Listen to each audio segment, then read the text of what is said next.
Hello guys, स्वागत आहे तुमचं माझ्या नवीन मिनी व्लॉगमध्ये। आजचा व्लॉग असणार आहे खूप स्पेशल बिकॉज आज माझं होतं फर्स्ट टाईम ब्रायडल फोटोशूट। माझी जी बेस्ट फ्रेंड आहे तिने मेकअपचा कोर्स कंप्लीट केला आहे, सो तिला माझ्यावर प्रॅक्टिस करायची होती। सो ती मला आज मराठी ब्राईड बनवणार होती। सो आम्ही इथून विक्रोळी स्टेशनवरून निघालो, ट्रेन पकडली। आम्हाला जायचं होतं भायखळ्याला बिकॉज जिथे तिचं स्टुडिओ होतं ते भायखळ्याला होतं। आणि मी ज्या बांगड्या भरल्या होत्या त्या इन्स्टंटली घरातून निघाल्यावर भरल्या होत्या आणि एवढं आमचं सामान होतं। सो आम्ही भायखळा स्टेशनला उतरलो फायनली। त्यानंतर आम्हाला इथून टॅक्सी पकडायची होती। सो आम्ही टॅक्सीत बसलो आणि जे नेहमी इथे 30 रुपीजमध्ये घेऊन जातात ते लोक यांनी आज 60 मागितलेले, तरी आम्ही 30मध्येच गेलो। सो आम्ही फायनली पोचलो आमच्या व्हेन्यूवर।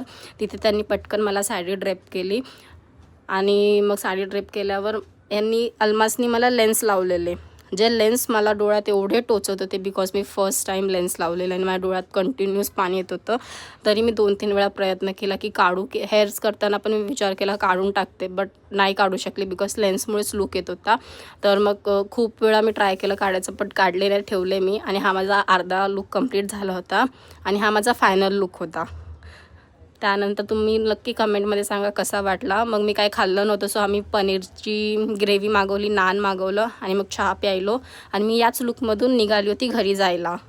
त्यानंतर मी याच लुकमधून घरी गेलो आणि ट्रेनमध्ये पूर्ण खाली ट्रेन भेटलेली आम्हाला आणि या 2 लेडीजची खूप भांडणं झाली ट्रेनमध्ये। मग मी स्टेशनला स्कूटी लावलेली, ती स्कूटी घेऊन आम्ही गेलो घरी।